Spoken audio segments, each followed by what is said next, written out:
अरे सोने के टिकुलिया हो बेटी साटे लीलारावा।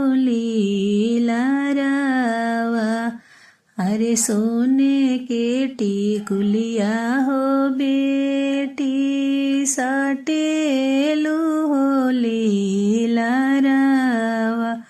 अरे साटी के टिकुलिया हो बेटी बैठेलु हो चौकावा।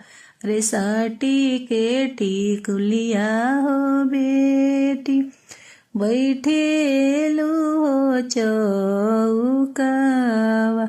अरे खाइयो नाले हुए बेटी दहिया से हो भातावा। अरे खाइयो नाले हुए बेटी दहिया से हो भातावा।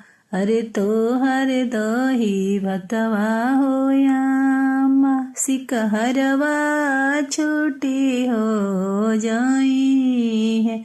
अरे तोहर दही भतवा हो चाची सिकहरवा छुट्टी हो जाई है। अरे के नावे की नाता हो यामा बोले लो बिरही हो बोलिया।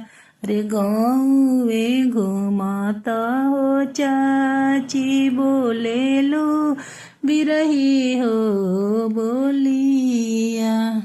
खाना वे बनावते हो भाभी बोले लो बिरही हो बोलिया।